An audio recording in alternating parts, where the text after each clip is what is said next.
Amém. Amém. Abra a sua Bíblia comigo em Abacuque, num verso bastante conhecido, muito conhecido. Abacuque, no capítulo 3, Abacuque 3, versos 17 a 19. Todos nós, ou quase todos nós, conhecemos esses versos. Esses versos fazem parte de muitas canções que nós cantamos. E eu quero convidar você a refletirmos um pouco mais nesses versos na noite de hoje. Quantos acharam aí? Digam amém. Abacuque é um pouquinho difícil, tô vendo a galera cavando aí, né? Só tem 3 folhinhas. Isso. Fica mais fácil Mateus. Vai lá em Mateus e volta um pouquinho. Mateus você acha fácil, né? Vai em Mateus e volta um pouquinho. Ih, eu vi um monte de gente voltando aí. Isso aí, irmão. Vai dar certo. Você vai achar, em nome de Jesus. Isso. Quantos acharam aí? Diga amém. Aí, glória a Deus. Bom, na minha tradução está escrito assim. Acompanhe aí comigo.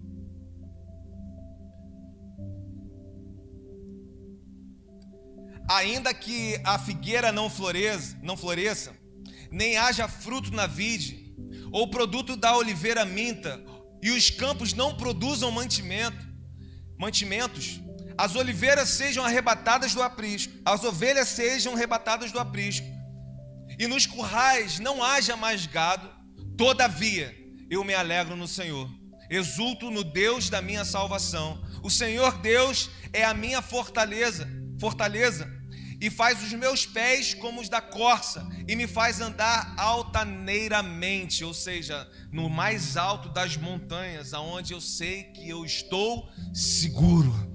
O título dessa mensagem é: Todavia eu me alegro no Senhor. Preste atenção, eu não me alegrarei no Senhor, todavia eu me alegro. Por quê? Porque é antes que as respostas do Senhor me alcancem. Eu já me alegro nele porque eu sei quem ele é. Porque eu sei a natureza dele, eu sei que a vontade dele é melhor do que a minha, eu sei que estar nele é mais seguro do que qualquer segurança que eu possa produzir. Então eu não me alegrarei quando a resposta dele chegar, eu me alegro porque eu sei quem ele é.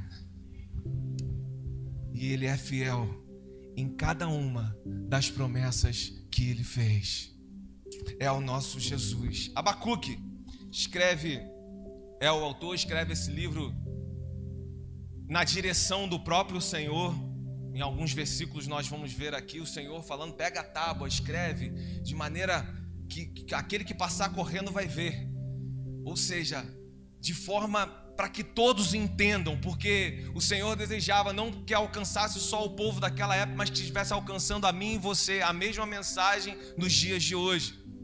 Ele é um profeta no reino de Judá, é o 8º dos 12 profetas menores, está trazendo direções da parte de Deus importantíssimas para mim e para você aqui, porque aquela época é uma época de 605 a 597, mais ou menos, quando a Babilônia, eles são levados cativos para a Babilônia. O tempo é aquele, quando o Babilônia invade Judá.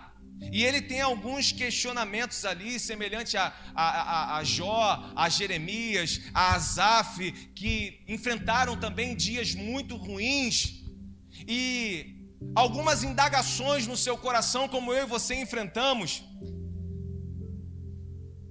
Eu pedi, só um minutinho, eu pedi de dia para poder aumentar um pouquinho. Acho que a gente não voltou. Se puder agora abaixar aqui. Abaixar é deixar mais frio. Pode ser? Agora está calor. De dia estava frio. Amém? Quem estiver lá atrás.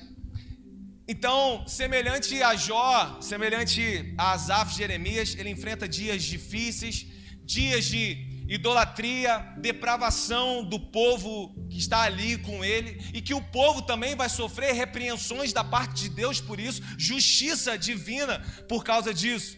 E a indagação, meu irmão, a grande indagação de todos os tempos: por que o justo sofre e aparentemente o ímpio leva vantagem sobre algumas coisas?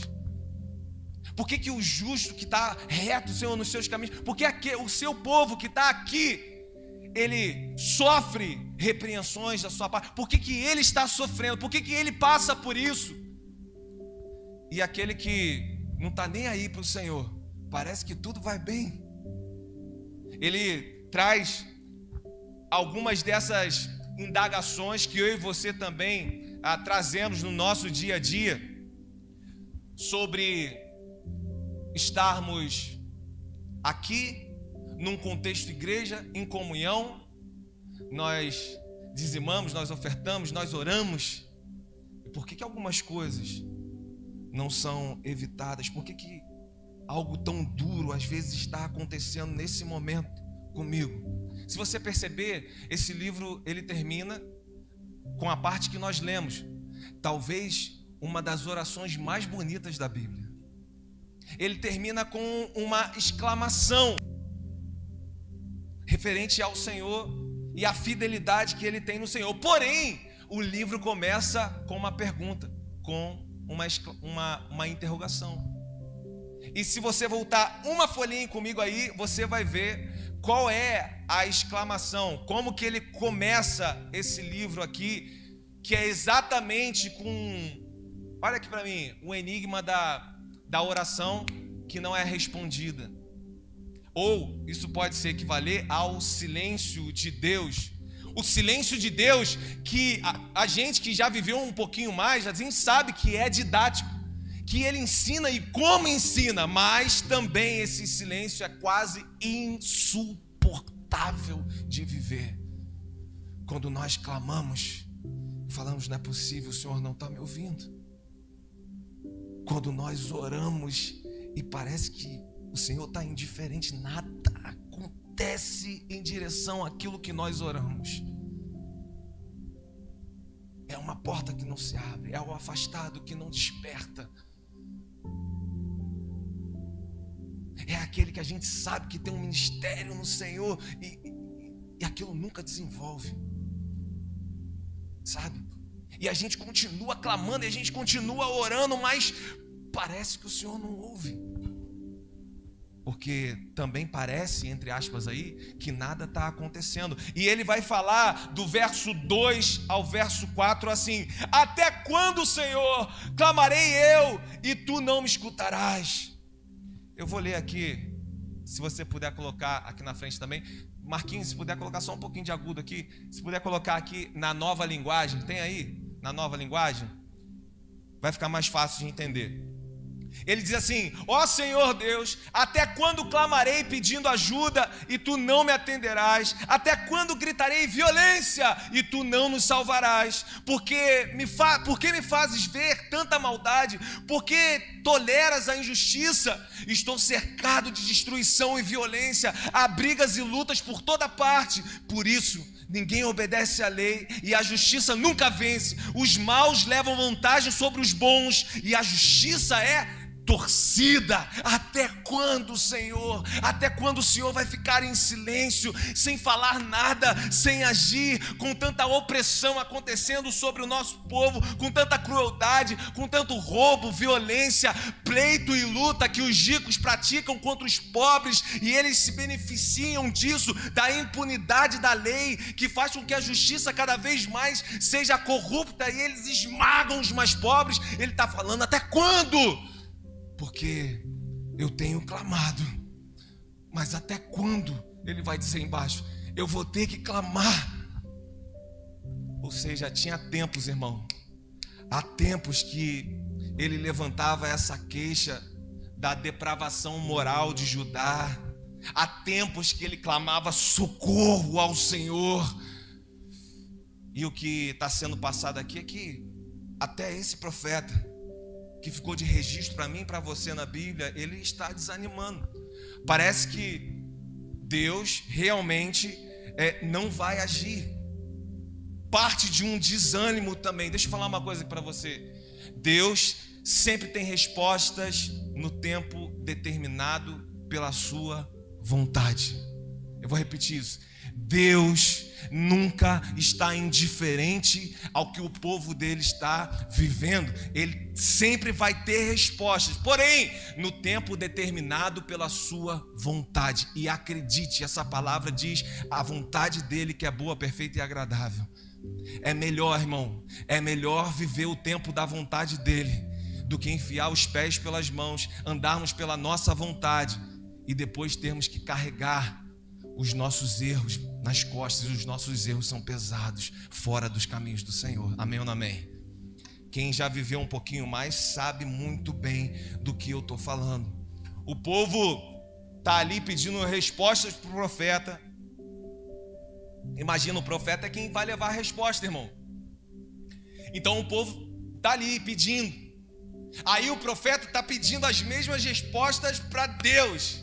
Imagina você a opressão, irmão, por todos os lados acontecendo. Será que é só com o profeta? Quando nós experimentamos desse silêncio, quando nós ficamos questionando lá dentro, não é possível. Esse clamor, ele não vai ser atendido. Já tem tanto tempo, ele fala, até quando eu vou clamar? Porque tem tanto tempo. E nós com os mesmos questionamentos ali, as opressões de todos os lados, isso vai levar o profeta a perguntar, por que o Senhor me faz ver isso? Por que me faz ver a iniquidade? Por que me faz perceber a opressão? Por que o Senhor coloca nesse lugar, tipo falando, se não vai resolver, se não vai acontecer nada. Essa frase está se referindo exatamente à frustração desse profeta. Quando eu e você, inúmeras vezes, irmãos, sendo crentes, nós somos frustrados, encaramos certas frustrações, angústias que estão ali no interior da nossa alma, tribulações que estão acontecendo no dado momento, perseguições que nós enfrentamos. E Paulo vai nos dar uma resposta lá em 2 Coríntios capítulo 4, no verso 8. 2 Coríntios capítulo 4, verso 8. Ele vai dizer assim, coloca aí pra gente, Rayane.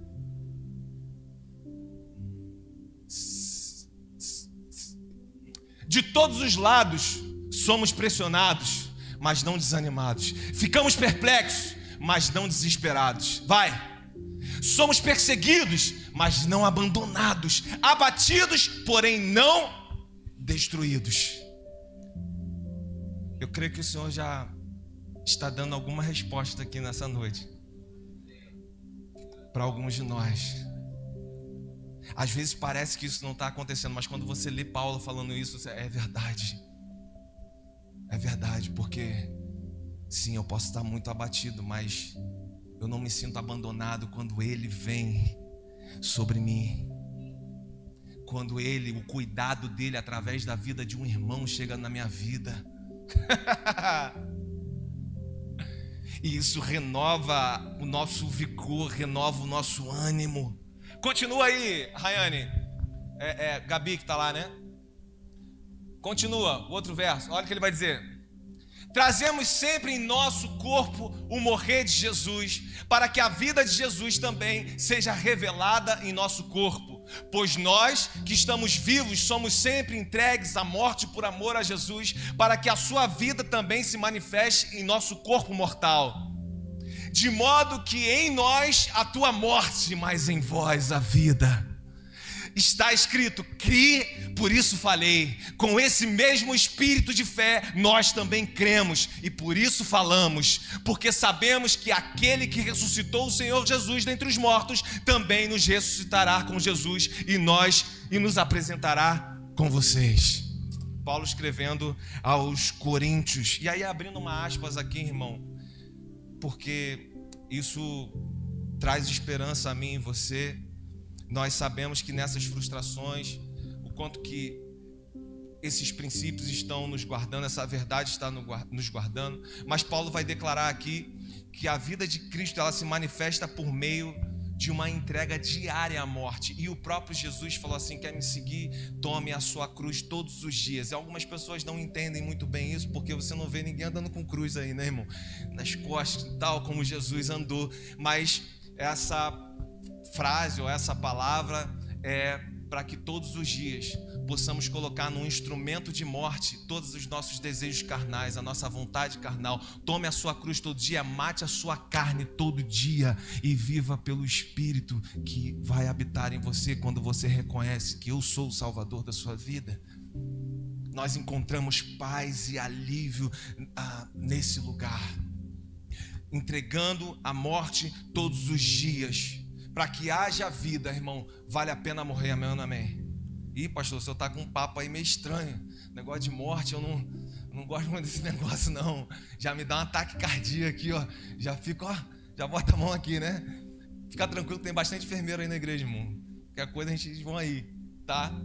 Mas é uma morte.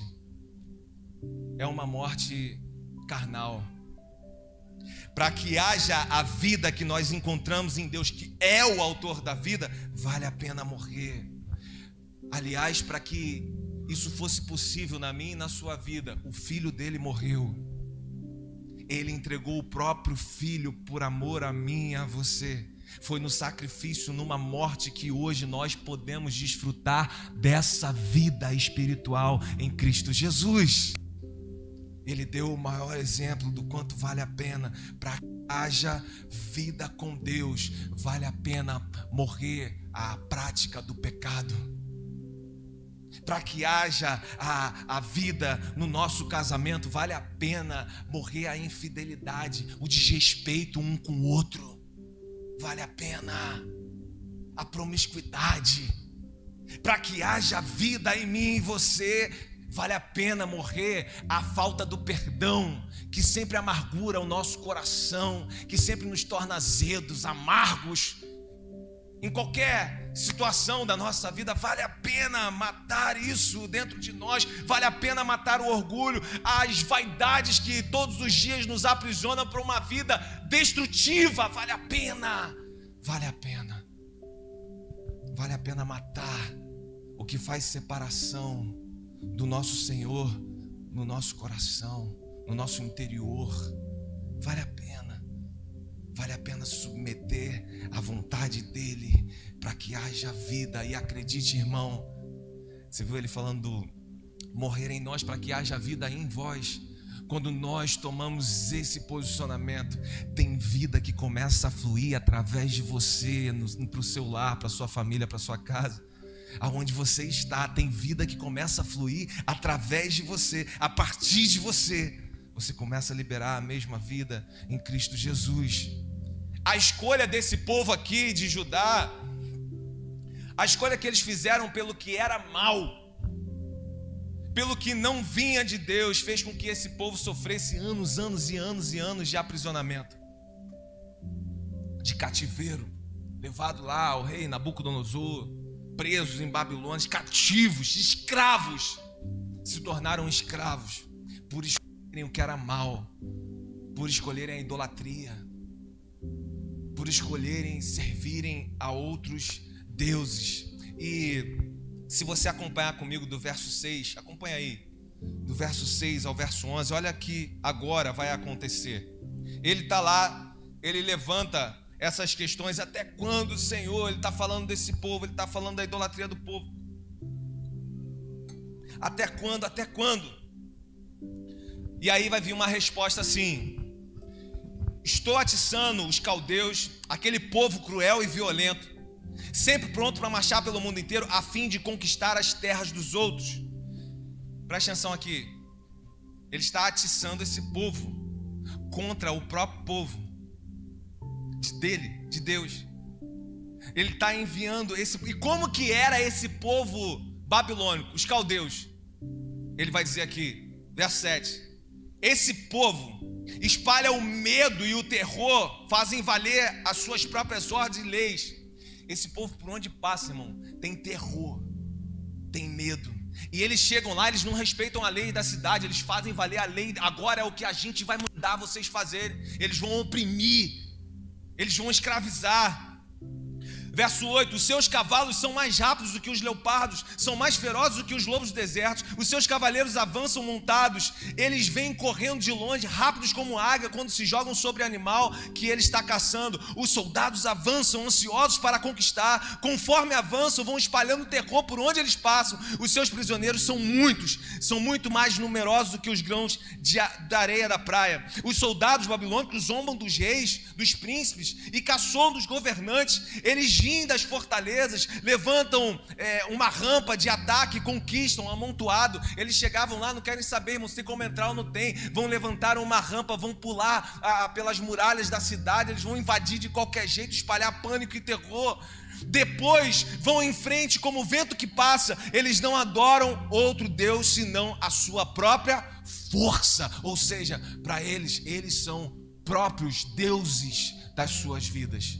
E depois nós vamos ver o que acontece quando nós desejamos ser os próprios deuses das nossas vidas. Um pouquinho mais para frente ele vai falar sobre isso aqui também. Agora, imagina você, irmão. Ele clamou ao Senhor para que o Senhor fizesse alguma coisa. O que aconteceu? Um povo perverso, maligno, um povo que espalha terror, é levantado para repreender e escravizar, sequestrar, deixar esse povo prisioneiro. E o próprio Deus permitindo isso. Então, a partir do verso 12, o profeta Abacuque começa a levantar uma intercessão. Porque olha aqui para mim, em nome de Jesus. Porque nós podemos falhar, podemos até escolher caminhos errados, e nós podemos sofrer repreensões do Senhor por causa disso. Mas tem sempre uma pessoa, e no nosso caso, na nova aliança, essa pessoa é Cristo Jesus, que está se levantando em intercessão em nosso favor. Sempre. Ele está lá, e essa palavra diz, como um advogado fiel, que se levanta pelos seus, em intercessão ao Pai. Então o profeta, a partir do verso 12, ele está se levantando em intercessão, e também ele vai fazer algumas queixas, algumas perguntas, porque ele mesmo não vai entender o que está acontecendo. Lê aí comigo, a partir do verso 12, está escrito assim: não és tu, desde a eternidade, ó Senhor, meu Deus, ó meu santo, não morreremos, ó Senhor, para executar juízo, pusestes aquele povo, tu, ó rocha, o fundaste para servir de disciplina, então, para o seu povo. O Senhor, então, que levanta aqueles homens para ser disciplina para nós. Eu quero que você entenda só um pouquinho aqui comigo o que ele está refletindo aqui nesse momento, quando ele diz, não és tu desde a eternidade. Primeiro, ele está falando de um Deus que é eterno. Ou seja, os homens maus, as situações mais terríveis, elas vão passar. Deus é eterno. A sua palavra permanece para sempre. Ele é o mesmo ontem, hoje e será eternamente sobre todos que se levantam como deuses, entre aspas, nessa terra. Foram muitos que passaram, ele continua. Foram muitos que morreram, ele ressuscitou, vive e reina. O Deus eterno, olha como ele começa a reflexão dele. Desde a eternidade, ó Senhor. Eternidade, o Deus que é eterno. Senhor é a aliança daquele grande eu sou, da aliança lá na aliança mosaica. Eu sou o grande eu sou, o rei que é eterno, o grande eu sou. Meu Deus, o pacto com Israel, o nosso Deus, o seu povo. Ele está revelando esse pacto ali e vai dizer, o meu santo, o atributo de Deus, que vai contrastar totalmente com aqueles tipos de deuses lá, os caldeus, que são maus, que espalham terror pela terra. Não, a maldade não vem do nosso Deus. A maldade não vem dele, não nasce nele. Então, se você, logo na primeira palavra na primeira frase, você perceber, ele está falando de um Deus que é eterno, da aliança que está desde o princípio, do pacto que tem com o seu povo e desse atributo que ele é santo. Abacuque clamava, irmão, para Deus intervir naquela situação ali da iniquidade de Judá. E ele experimenta um tempo de silêncio como eu e você podemos experimentar. E quando Deus age, quando Deus agiu ali, não foi como o profeta esperava. Olha aqui para mim, em nome de Jesus. Quantas vezes Deus já respondeu, mas a gente não percebeu porque não foi como nós esperávamos? Porque muitas das vezes, Gabriel, nós queremos as nossas respostas e não a resposta de Deus. Amém ou não amém? Muitas das vezes a gente quer que Ele responda o que a gente quer ouvir, mas quando Ele não responde o que a gente não quer ouvir, a gente fala, Ele continua em silêncio. Na verdade, é porque nós não queremos nos submeter. Nós ainda não compreendemos que Ele nos guarda melhor do que nós podemos nos guardar, que Ele tem caminhos mais altos do que os nossos, melhores, como foi falado aqui na ministração, são os seus pensamentos, melhor são os seus planos. A gente ainda não compreendeu isso. E do verso 13 ao 17, aliás, do verso 13 até o primeiro do capítulo 2, ele vai igualzinho a mim e a você, irmão, levantar aqui algumas queixas a respeito do que ele não compreendeu. E aí ele vai dizer assim, a partir do 13: mas como podes tolerar esses traidores, essa gente má? Os teus olhos são puros demais para olhar o mal. Tu não suportas ver as pessoas cometendo maldades. Como é então que ficas calado quando esses malvados matam pessoas que são melhores que eles? Porque trata os seres humanos como se fossem peixes, como se fossem animais e que não tem chefe, Pois os babilônios pegam os outros povos como pescadores pegam peixe, com anzóis e redes pegam os povos e arrastam pela terra. Aí se alegram e ficam contentes, oferecem sacrifícios às redes e apresentam oferta aos anzóis, pois é por causa deles que os pescadores ficam ricos e têm muito que comer. Será que os babilônios nunca deixarão de lutar e sem dó e nem piedade eles vão continuar a matar todos os povos? E aí, se você ler o primeiro versículo do 2, lê o primeiro versículo, ele vai dizer assim: então eu vou subir a minha torre de vigia e vou esperar com atenção o que Deus vai dizer e como vai responder a minha queixa. Isso aqui é um ponto importante que eu quero ter com você. Eu falei aqui que tem vezes que ele responde esse clamor e, por não responder como nós não esperávamos, nós continuamos achando que ele está em silêncio. Nós oramos por uma situação financeira, preste atenção nisso, e aí o que vem é uma crise. Eu não vou nem perguntar quem já passou por aí, eu já passei. Uma situação financeira e vem uma crise. E quem já passou e vive um outro momento vai entender que Deus não vê o tempo como eu e você vemos. Ele é atemporal. O alfa e o ômega, o princípio e o fim. Ele não vê esse tempo cronos como eu e você. E depois que nós temos algumas experiências, eu vou perceber que, poxa, eu orei para que essa situação financeira pudesse de alguma forma ser resolvida. Até quando? Até quando os nossos clamores? E aí vem uma crise. Só que depois isso foi resolvido. Aí quando foi resolvido, quando eu estou num outro momento financeiro, eu me deparo com situações que eu poderia errar como eu errei lá atrás. Aí eu não erro novamente. Sabe por quê? Porque o tempo de crise formou em mim uma maturidade para aprender a lidar com aquilo que eu clamava. O tempo de crise me fez melhor gestor. Então, pode ser que naquele tempo, se acontecesse isso, poderia até ser uma ruína para mim.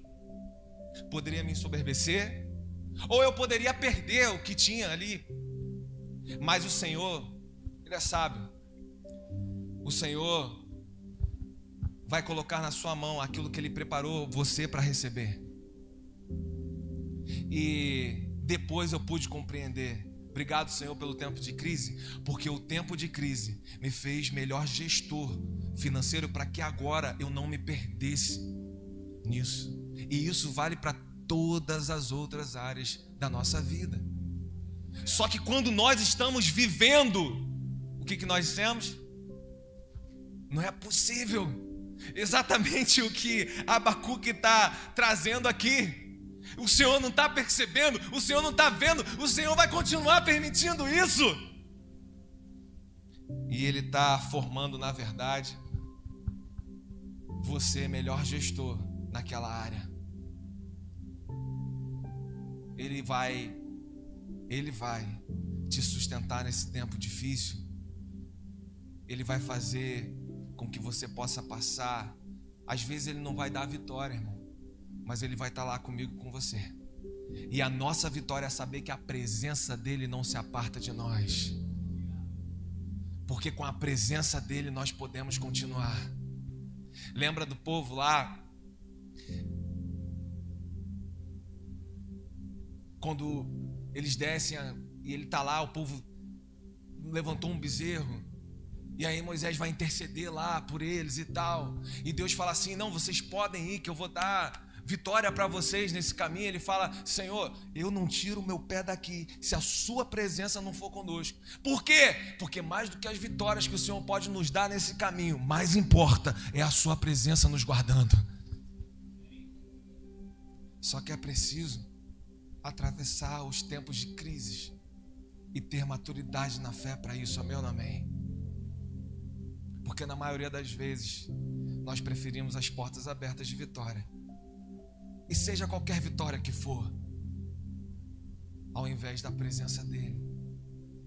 Mas eu acredito, Senhor, aquecendo toda uma geração que não troca a presença dEle por nenhuma vitória, nenhuma porta aberta qualquer que seja, que não troca a presença dEle pelos seus próprios desejos descontrolados, que não troca a presença dEle pelos seus sonhos tão baixos, quando Ele tem sonhos tão melhores e maiores e mais altos para você. Eu creio nisso. Eu sei que mais 3 aqui creem comigo também. Amém? Eu creio, irmão. Esses momentos de crise, eles vão arrancar de mim, de você, o que precisa ser descartado da nossa vida. Pode ter certeza, irmão. Claro que o melhor é entregar, amém ou não amém? Melhor do que você perder algo que ser arrancado de você, é que você entregue, amém ou não amém? Porque esse arrancar às vezes dói ou não dói? Esse arrancar às vezes é muito, sabe? O melhor é entregar com as oportunidades que eu e você temos. Se não me engano é Isaías, né, que diz, tá? Procure o Senhor, busque o Senhor enquanto se pode achar. Porque tem uma hora que essa porta é fechada. Tem uma hora que não vai dar mais. Mas se nós não entregarmos, como esse povo aqui não entregou naquele tempo melhor, Ele permite que algumas coisas sejam arrancadas aqui no meu e no seu interior. Exatamente coisas que fazem separação do plano e do propósito dele na minha e na sua vida. Ele vai permitir, como permitiu esses caldeus invadirem essa terra, porque ali estava tendo uma limpeza. Ali a repreensão estava trazendo o povo de volta à vontade dele, ao propósito dele. Quando as suas queixas aumentarem, quando você não estiver entendendo, irmão, olha aqui para mim em nome de Jesus, o que está acontecendo agora na sua vida, eu quero te dar um conselho, o mesmo conselho que ele fez aqui no primeiro versículo do capítulo 2. Vai para a torre de vigia. Quando aquelas queixas aumentaram, o que ele disse nesse verso 1 foi: eu vou subir então a minha torre de vigia e vou esperar com atenção o que Deus vai dizer, como vai responder a minha queixa. Claro que no sentido figurado aqui, busque a sua torre de vigia, ou seja, busque as respostas que vêm de Deus, porque nós somos mestres em buscar qualquer resposta com os coaches da internet, com qualquer direção. Nós somos mestres nisso. E o pior, nós já andamos em ciclos de 5 anos, 10 anos, 15 anos, aonde nunca deu em nada e a gente continua indo lá, ao invés de buscarmos a resposta naquele que tem exatamente o que nós precisamos. E ele está me ensinando isso daqui. Busque a resposta nele, vá nele. Deixa eu dizer uma coisa para você. Quantas vezes você tentou do seu jeito? Quantas vezes você tentou da sua forma? Quantas vezes você tentou na força do seu braço? E eu pergunto: deu certo? Deu certo na sua vida espiritual? Você vive essa paz que excede todo o entendimento, que ninguém consegue compreender? Deu certo no seu casamento? Deu certo com seus filhos? Deu certo no que hoje você vive? Então por quê? Por quê não aceitar uma vez o conselho que vem dessa palavra? Então por que não seguir uma vez o que o Senhor está revelando a mim e a você? Quando Ele faz isso, Ele vai para aquele espaço e buscar a resposta em Deus. O Senhor responde a ele. Nos versos 2, nos versos 3 e verso 4, o Senhor vai responder assim. Preste atenção aqui, irmão, porque é a resposta para alguém aqui também. O Senhor vai dizer a ele assim: ainda não chegou o tempo certo para que a visão se cumpra, porém ela se cumprirá sem falta. Vou repetir. Tem pessoas que estão buscando esse lugar no Senhor. Vou repetir. Ainda não chegou o tempo certo para que a visão se cumpra, porém ela se cumprirá sem falta. O tempo certo vai chegar logo, portanto espere, ainda que pareça demorar, pois a visão virá no momento exato. Aí ele continua, e a mensagem é essa. Eu vou ler nas duas traduções aqui. Eis o soberbo, sua alma não é reta nele, mas o justo viverá pela fé. Vou ler na linguagem atual para você compreender um pouco melhor. A mensagem é essa: os maus não terão segurança, mas as pessoas corretas viverão por serem fiéis a Deus. Tem respostas que vêm não do jeito que a gente queria, não no tempo que a gente queria, mas elas chegam e o propósito de Deus vai se cumprir nessa terra. Vai se cumprir em nome de Jesus. O que o Senhor está dizendo com essa resposta, pastor? Eu quero principalmente dizer a você, irmão, que Deus não nos chama a compreender tudo em todo tempo, até porque nós não somos capazes de alcançar a mente de Deus. Deus não nos chama a compreender, Ele nos chama a confiar.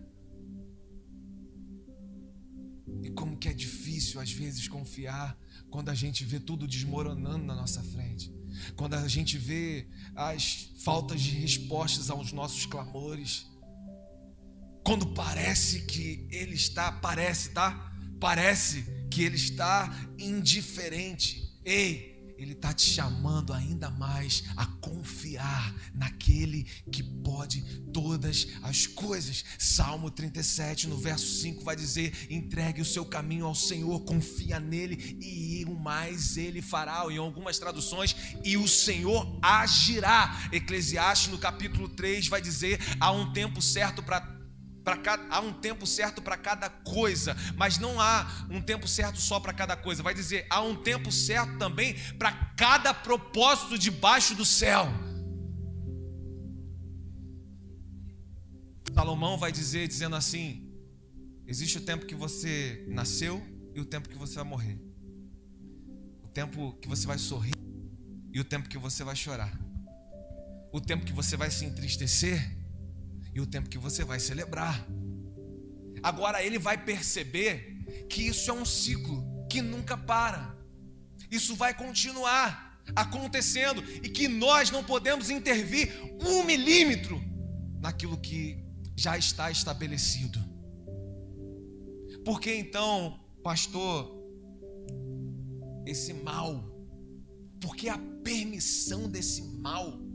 Esse Deus então também não é cruel? Bom, Deus fez tudo perfeito ao seu tempo. Na verdade, o que Deus fez, como Ele fez, não existiria o mal, irmão. Nós é que nos perdemos. O homem é que caiu. A queda foi do homem. Não existia essa doença, nós sequer iríamos morrer, irmão. Só que Deus é tão misericordioso que até com o nosso erro, o erro da humanidade, Ele envia um segundo Adão, um segundo cabeça de raça, Cristo Jesus. É por isso que tem aquela frase conhecida que diz assim: aonde abundou o pecado em Adão, superabundou em Cristo Jesus a graça de Deus. Porque mesmo com o erro de vocês, eu enviei o meu próprio filho para morrer em favor de vocês, para que houvesse reconciliação comigo, com a vida novamente. Porque foi Ele que soprou em nós o fôlego de vida, e esse fôlego foi perdido quando o homem caiu. E em Cristo Jesus Ele sopra novamente o fôlego de vida em mim e em você. Tamanha é a sua generosidade, o seu amor, o seu perdão. Ele continua a soprar esse fôlego de vida. E Salomão, um pouquinho mais na frente, ele vai dizer assim no verso, Eclesiastes 3, no verso 12 até o 14, ele vai dizer assim: quando ele sabe disso tudo, desses ciclos da vida, que isso continua, que nós não podemos intervir, ele vai dizer: por isso eu concluí, o homem mais sábio que pisou nessa terra. Amém? Estou falando o homem mais sábio porque às vezes eu falo de Adão e do erro do homem, e a gente não se coloca nesse lugar, porque não fomos nós que erramos. Mas desde que você nasceu, irmão, e desde que você conhece certo e errado, quantas vezes você já errou? Tem misericórdia sobre a sua vida. É por isso que você está aqui. Tem graça sobre a sua vida. Por isso que você está aqui. Apesar dos nossos erros, Ele continua a nos conduzir, a nos chamar, a se revelar. E esse homem, que era o mais sábio, depois de ele falar tudo isso, desses ciclos da vida, ele vai concluir assim: por isso eu concluí que não há nada melhor para um homem que se alegrar e praticar o bem enquanto viver. Descobri também que ele deve comer e beber, aproveitar o resultado do seu trabalho, porque é um presente de Deus. Olha aqui para mim. Não é aquele religioso fanático não, irmão, que se fechou para o mundo, que se tornou carrancudo, sabe, demasiadamente justo, quer apontar o dedo para todo mundo. Não, aproveite. Ele está falando: eu descobri, é bom, eu concluí, é bom também aproveitar o que nós plantamos e recebemos como paga por isso, e que nós colhemos. Também aprendi que tudo que Deus faz permanecerá para sempre, não se pode tirar nem pôr. O que Deus quer é que os homens o temam. Aprendi que o mais importante, em algumas traduções, é temer ao Senhor. Dias de alegria, temendo ao Senhor. Dias tristes, temendo ao Senhor. Temendo ao Senhor. Temer é viver esse princípio além do que a circunstância está proporcionando, ou o que ela está dizendo, ou o que ela está falando naquele momento. Eu continuo temendo ao Senhor. E nesse temor, no decorrer dessa palavra, ele vai desenvolver os 5 A's dos caldeus ou dos babilônios, aquele povo que eles se tornaram deuses de si mesmo. Desse povo que está espalhando terror. E eu não vou ler todos aqui, você pode ler depois em casa, a partir do verso 6 do capítulo 2, ele começa a dizer: ai daqueles que acumulam o que não é seu, que roubam.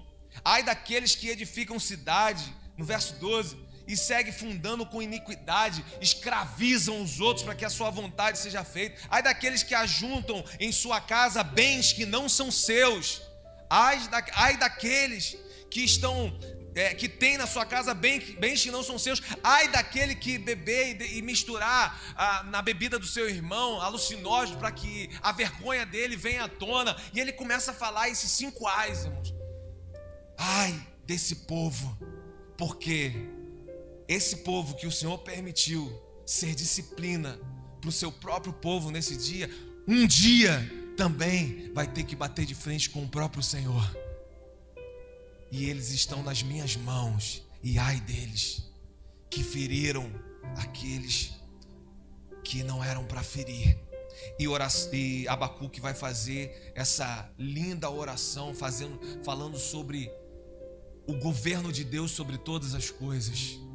Abacuque vai fazer uma linda oração falando sobre a majestade dele sobre todas as coisas. No verso 13 do capítulo 3, ele vai dizer assim, eu vou ler aqui na Nova Tradução, no capítulo 3, no verso 13: saíste para salvar o teu povo, para salvar o rei que escolheste, feriste o chefe dos maus e acabastes completamente com o seu exército, com tuas flechas e majestade. O comandante dos soldados, quando avançavam com uma tempestade para nos atacar, eles vinham orgulhosos, querendo nos destruir, como quem mata um pobre em segredo. Montando os seus cavalos, marchaste pelo mar, pelas ondas furiosas do mar. Quando ouvi tudo isso, fiquei assustado, e os meus lábios tremeram de medo. Perdi todas as forças e não pude ficar de pé. Portanto, vou esperar tranquilo o dia em que Deus castigará aqueles que nos atacaram. Aí você está entendendo um pouquinho melhor o contexto dessa palavra que você sempre canta nos louvores, ou que você vê aí nos posts do Instagram.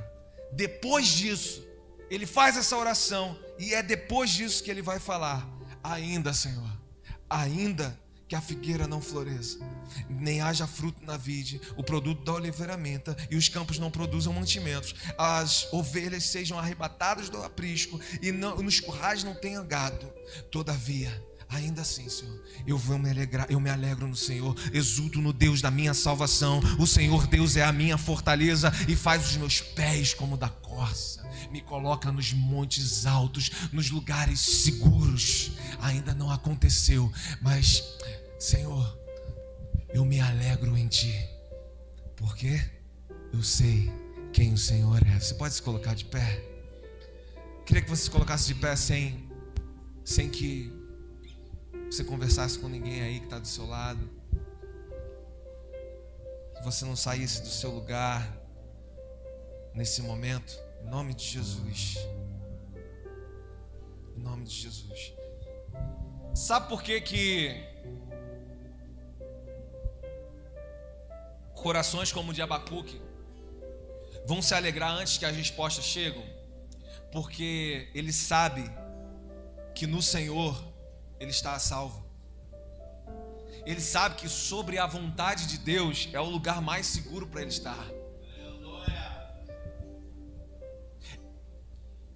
É isso que nos dá a possibilidade de nos alegrarmos, mesmo quando as respostas ainda não são tão visíveis, ou quando elas ainda não são do jeito que nós queríamos que elas fossem.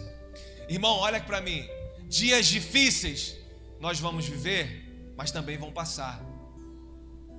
Vão passar. Esses homens maus passaram. As opressões, as tribulações passaram. E o que ficou? O Deus que vive eternamente. E a sua palavra se cumprindo a cada dia. A cada dia a palavra de Deus se cumpre sobre a humanidade. Não sei se você percebeu, mas a cada dia, toda palavra que está aqui, se você ler aí Mateus 24, lê em casa, irmão, e você vai ser assim: ah, isso aqui é contemporâneo, o cara escreveu. Não, estava lá já. É porque é a palavra dele se cumprindo sobre todos os tempos. O que nós enfrentamos também vai passar. A dificuldade do presente momento também vai passar. Assim como ele guardou esse povo aqui, até mesmo lá no cativeiro, nos dias da repreensão, o Senhor continua a nos guardar sobre os nossos dias difíceis. Assim como ele guardou esse povo aqui, restaurando a alegria de Sião, eu quero, em nome de Jesus, declarar isso aqui. O Senhor também vai restaurar aquilo que foi danificado, aquilo que talvez foi perdido, em nome de Jesus. Em nome de Jesus. Quero declarar isso aqui na sua vida. E eu quero até encerrar, irmão, com um texto que é um salmo, na verdade, Salmo 126. Se você puder colocar aqui pra gente. Bom, esse salmo está falando exatamente dessa restauração do próprio povo que nós estamos falando nessa noite. Porque os dias de cativeiro e os dias daqueles questionamentos lá passaram. Eles passam também. Coloca aí pra gente o que esse cântico vai nos trazer. Olha como isso ficou depois, irmão. Quando o Senhor trouxe os cativos de volta a Sião, foi como um sonho, nós ficamos como quem sonha. Então a nossa boca se encheu de riso e a nossa língua de cantos de alegria. Até as outras nações se dizia: o Senhor fez coisas grandiosas por esse povo. Vai, sim, coisas grandiosas fez o Senhor por nós, por isso estamos alegres. O Senhor restaura-nos assim como enches o leito dos ribeiros do deserto do Negueb. Aqueles que semeiam com lágrimas, com júbilo ceifarão, colherão com alegria. Aquele que sai chorando enquanto lança a semente, voltará com os cantos de alegrias, com os feixes de alegria, trazendo os seus feixes, com um cântico de alegria, trazendo os seus feixes. Se você bem reparar, com efeito, grandes coisas fez o Senhor até aqui. E talvez, se o momento é de caos, é mais confuso para você, eu quero declarar: grandes coisas o Senhor começa a fazer nesse tempo, na sua casa e na sua vida. Grandes coisas. Perceba um detalhe importante, irmão, que ele diz que a nossa boca se encheu de riso, de alegria, de júbilo. E as nações, quer dizer, os outros diziam: grandes coisas o Senhor fez por eles. Olha aqui para mim, em nome de Jesus. Tem coisas que o Senhor, hoje, pode ser que o tempo seja de crise, mas que Ele já está começando a produzir na sua vida. Tem coisas que o Senhor já fez e que tem pessoas de fora que vão ver através da sua fidelidade, porque nos momentos mais instáveis, nos momentos de maior crise, você continuou fiel à palavra e aos princípios do Senhor. E pessoas de fora vão olhar e dizer: olha, só podia ser o Senhor na vida dele.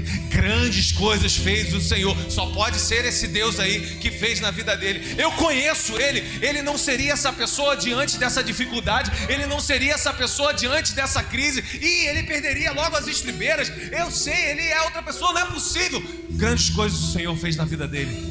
Aliás, eu não vejo nem mais a natureza carnal dele. Eu vejo o próprio Senhor através das atitudes dele. Agora, esse é um detalhe. Agora o outro está logo no verso seguinte, que ele diz assim: com efeito, grandes coisas fez o Senhor por nós, por isso estamos alegres. Olha só, o Senhor vai fazer, eu tenho certeza disso, aqueles que se posicionam diante do que Ele tem falado a você, do que Ele tem direcionado a você, Ele fará maravilhas, grandes coisas, eu sei disso. As pessoas vão observar de fora. Agora logo no verso seguinte vai dizer assim: grandes coisas fez o Senhor por nós.